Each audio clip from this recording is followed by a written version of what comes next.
เพราะสาเหตุนี้เองทุกคนวัยรุ่นลาวแรงงานลาว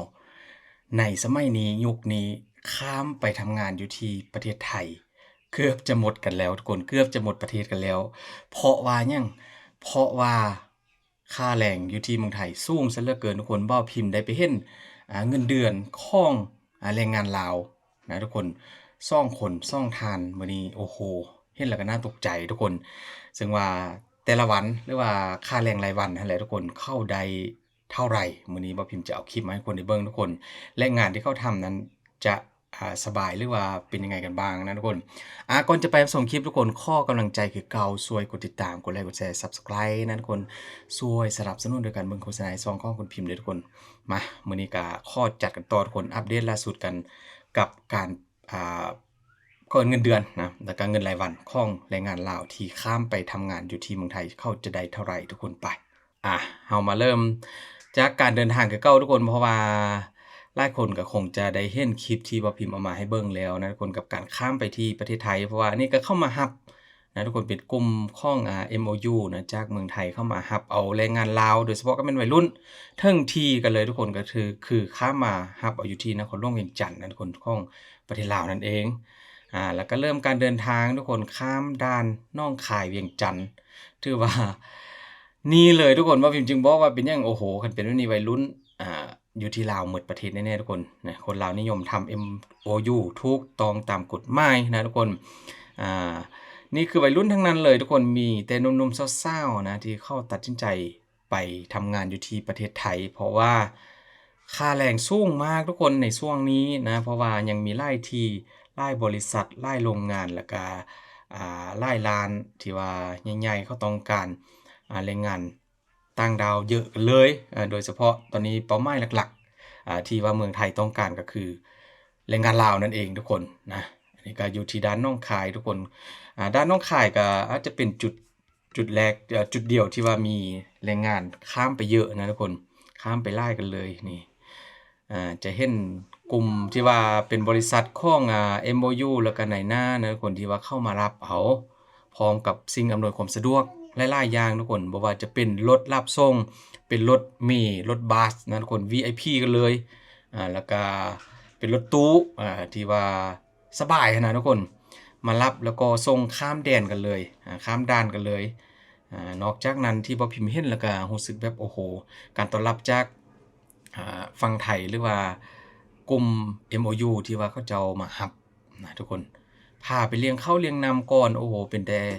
มีแต่อาหารดีๆทั้งนั้นเลยที่ว่าให้ได้กินนะทุกคนนี่ข้ามมาแล้วทุกคนทั้งกลางวันกลางคืนนะที่ทุกคนได้เห็นนี่เดินทางกันมาแบบยาวๆกันเลยทุกคนแต่ละคนก็จะมีป้ายบัตรคล้องคอนะทุกคนที่ว่าแสดงถึงว่าแสดงให้เห็นถึงว่าเป็นแรงงานที่ว่าเข้าเมืองไทยแบบถูกต้องตามกฎหมายนั่นเองทุกคนจังว่าจะเดินทางข้ามวันข้ามคืนก็บ่ได้มีปัญหานะคนก็บอกว่ามาเฮ็ดเวียกถูกต้องตามกฎหมายเฮ็ดบัตร MOU นะที่เขียนเป็นภาษาลาวทุกคนเดี๋ยวทุกคนก็จะได้เห็นการโชว์รายได้ของแรงงานลาวคนหนึงนะทุกคนเป็นวัยรุ่นแหละเข้าแบบภูมิใจแฮงเดี๋ยวว่าพิมพ์จะเอาคลิปให้ทุกคนได้เบิ่งต่อไปนี้เลยทุกคนเงินออกแล้วทุกคนเป็นเงินลาวก็สิประมาณ11,550,000 กีบเลยนี่นะทุกคนเขาบอกว่าเป็นเงินจำนวน11ล้านกว่ากีบหลายเลยทุกคนเยอะแฮงเลยถ้าว่าหาอยู่ที่เมืองลาวก็ใช้เวลาหลายเดือนกันเลยเพราะว่าเงิน11ล้านกว่ากีบนี่ก็ถ้าว่าตีเป็นเงินไทยก็ประมาณสักเกือบ 20,000 บาทนะทุกคนประมาณ 19,000 ประมาณนี้แหละ18,000กว่าๆนะทุกคนก็ถือว่าเป็นเงินที่ว่าเยอะกันเลยนี่คือสิ่งที่แบบคนลาววัยรุ่นลาวเขาออกมาขอบคุณเขาบอกว่าขอบคุณเมืองไทยที่ว่าให้งานดีๆแล้วก็รายได้ดีๆแบบนี้นะที่ว่ามอบให้เขาแล้วเขาก็ได้ส่งเงินมาให้ครอบครัวเด้นะทุกคนเป็นวัยรุ่นลาวที่เขาออกมาอัดคลิปขอบคุณประเทศไทยนั่นเองทุกคนเดี๋ยวทุกคนก็จะได้เห็นโตนะว่าวันหนึ่งได้ค่าแรงเท่าไรนะเป็นแรงงานของน้องผู้หญิงคนหนึ่งที่ว่าเป็นสาวลาวทุกคนเขาทำงานก็โอ้โฮเห็นแล้วก็ตกใจอยู่นะนี่ข้ามทางข้ามด่านโดยการขี่รถบัส VIP ทุกคนเป็นรถบัสน่าจะเป็นช่องสั้นนี่แหละถือว่าเป็นสิ่งอำนวยความสะดวกที่ว่า จัดให้เต็มที่กันเลยมาอันนี้ก็เป็นอีกจุดหนึ่งทุกคนนี่ก็เป็นด่านซองเมกบอกอยู่ที่เมืองไทยนะก็คือมีแรงงานเอาข้ามมาอันนี้ก็เป็นรถตู้นะทุกคนเป็นขบวนรถตู้มาส่งแล้วก็มารับทั้งทีกันเลยแรงงานลาวหลายคนหลายร้อยหลาย10 คนเลยแหละที่ว่าข้ามไปล่าสุดทุกคนนี่ก็เป็นอีกสิ่งหนึ่งที่เมืองไทยต้องการหลายในตอนนี้บ่พิมพ์ก็เชื่อว่าอย่างอีกหลายนะที่ว่าอยู่ที่ไทยก็ยังมีเวียกงานนะทุกคนหลายกว่าที่ว่าเมืองลาวมีนั่นแหละก็คือว่าตอนนี้เมืองไทยก็ต้องการเป็นจำนวนหลายกันเลยผู้ใดวางหรือว่าได้มาเห็นคลิปของซองคุณพิมพ์นะโดยเฉพาะก็แม่นคนลาวนี่แหละอยากให้ลองไปทำเบิ่งอันนี้บ่พิมพ์ก็ได้เห็นคลิปหลายคลิปแล้วผู้ใดก็มีความสุขทุกคนนี่คือคลิปนี้เลยทุกคนค่าแรงของน้องสาวคนนี้ทุกคนเดี๋ยวบ่พิมพ์ก็จะอ่านให้ฟังนะเป็นคนลาวมาทำงานที่ไทยค่าแรงวันละ600 บาททำงาน8 ชั่วโมงเจ้านายใจดีมากๆนะทุกคนนี่คือแบบแคปชั่นที่ว่าน้องสาวคนนึงที่ว่าเขาตักฝนทุกคนทำงานเขาก็บอกว่ามีความสุขหลายนี่แหละนะก็ได้เงินค่าแรงวันนึง600 บาท600 บาทนี่คนหลายหมื่นนะต่อเดือนถือว่าเป็นค่าแรงที่ว่าสูงกันเลยปกติก็ได้เห็นแต่ค่าแรงวันละ350 บาทอันนี้ก็อาจจะเป็นความโชคดีของน้องคนเมื่อกี้แล้วก็ของกับน้องผู้ชายนะคนแรกทุกคนที่ว่าได้เงินเดือนประมาณ 20,000ก็อาจจะเป็นแบบความโชคดีของเขาที่ว่าได้รับเขาเรียกอะไรนะเมืองไทยรับงานดีๆนะให้น้องได้ทำแล้วก็มีรายได้ที่ว่าสูงทุกคนมาถึงที่กันแล้วทุกคนก็จะมีการตรวจบัตรตรวจอย่างต่างๆนะแล้วก็เดินเข้าเมืองไทยได้อย่างสบายกันเลยนี่มีแต่เด็กมีแต่วัยรุ่นเด็กๆทั้งนั้นทุกคนอายุก็น่าจะแม่นสัก20ต้นๆนะ18 19ที่ว่าเขาข้ามไปทุกคนจึงได้ก็ทุกคนเชื่อว่าถ้าว่าข้ามไปนี่พระพิมพ์ว่าน่าจะเป็นความหวังของครอบครัวแหละที่ว่าเขาตั้งใจที่ว่าจะไปทำงานทุกคนอยู่ที่เมืองไทยเห็นบ่เพราะว่าทุกคนไปก็มีความสุขนะเบิ่งจากคลิปก็มีรอยยิ้มมีเสียงหัวเพราะว่าบรรยากาศในการรับเอาแรงงานแต่ละกลุ่มที่ว่าข้ามไปฝั่งไทยก็จะมีกิจกรรมหลากหลายกันเลยก่อนจะไปเขาก็พาไปเที่ยวนะเที่ยวอยู่ที่เมืองลาวได้เที่ยวอยู่ที่เมืองไทยได้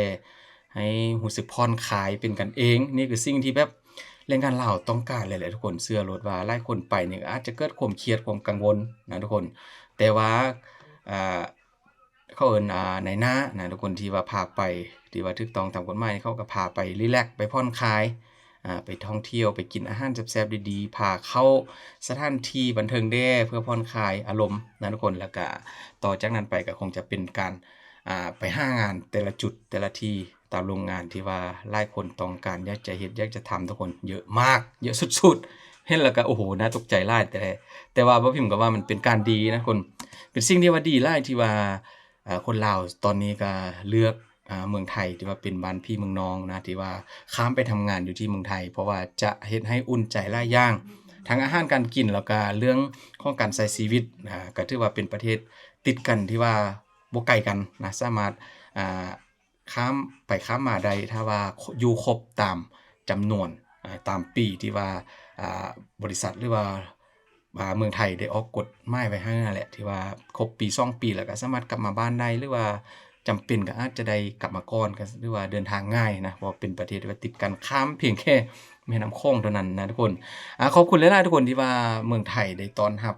แรงงานลาววัยรุ่นลาวเข้าไปทำงานในครั้งนี้แล้วก็หลายๆครั้งที่ผ่านมาต่อไปอนาคตบ่พิมพ์ก็เชื่อว่ายังมีอีกตึมหลายกลุ่มหลายกรกันเลยแล้วก็หลายร้อยหลายพันหลายล้านหลายแสนกันเลยที่ว่าจะข้ามไปที่เมืองไทยเพราะว่าเมืองไทยก็อาจจะเป็นความหวังเดียวที่ว่าพวกเขาจะมีรายได้ที่ดีนั่นเองทุกคนขอบคุณอีกตึมครั้งนึงแล้วก็ขอบคุณพี่น้อง FC ทุกคนที่ว่าช่วยดูคลิปของคุณพิมพ์นะทุกคนขอบคุณหลายๆเด้อ